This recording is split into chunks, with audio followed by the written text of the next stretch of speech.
So this completely changed our attitude towards the reconstruction and towards the house itself. And so now we know who lived in the house. And I suggest that you make yourself a cup of coffee, because it's not going to be a short story, and listen to an amazing story how we got to know who lived in the house for 100 years before us. So the story is quite amazing, and it all started with one wish that I had. I so much wanted to know who lived in that house before that young man. And what happened one day, my son Tom arrived, and he plays the guitar.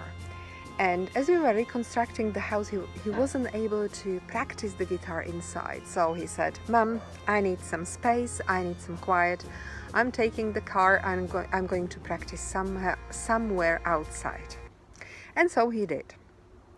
And he found Karlsfors Reservat, which is in Sandbäcksholt, the village where we live. And he sat next to the river, a beautiful river by the way, and he was playing there. Suddenly, an elderly couple arrives, and they stare with him with their mouth open and he didn't know why. So he was playing, and they came to him and started asking him questions. This was Mr.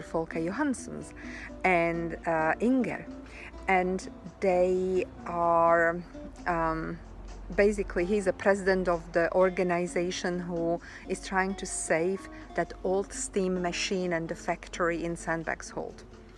And because they completed so much work around this old engine, they were creating the event where they wanted to celebrate, and they needed a musician to play there.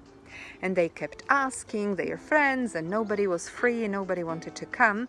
And they came to that reservat, to that building, and my son Tom was sitting there and playing the guitar. Isn't that crazy? So he didn't know that at that time. So they came to him and they started asking him questions, and he says, "Of course, I will come and play for your event." And they started asking him, "Where do you live?" And he says, "Well, my mom just bought a house here in this village." And he says, "Really? And what kind of house?" And he told them their address, and Mr. Folke said, "This is actually the house of my grandfather." And which was super cool. So we invited them to our house.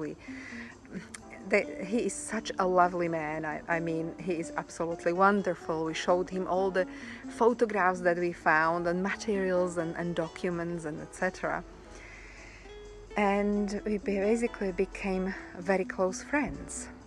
So this was the beginning, how we got to know what an amazing family lived there, and that house was in their hands for over 100 years. So this completely changed our attitude towards the reconstruction and towards the house itself. And we basically got the attitude that now we want to reconstruct this house, because now we know what family lived there, who were the people, what an amazing person was Mr. Johansson, the grandfather of Folke. So now you will see a little bit of that event. There is a small community. At that time, we already played 2 times. The first time there were only 30 people, the second time 50 people. And if you, of course, want to support this project, I'm putting the Swish number underneath the video so you can do so.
amazing stories happen. This story actually gave me confidence that we came to the right place. And therefore we feel so good. I'm not saying that Sweden is the best country in the world, but for me, it is. I want you to encourage, to take the step and do something with your life, because life is just amazingly beautiful. And even despite the situation we are in, it can be beautiful because we are making it beautiful. I thank you very much for watching and for supporting us.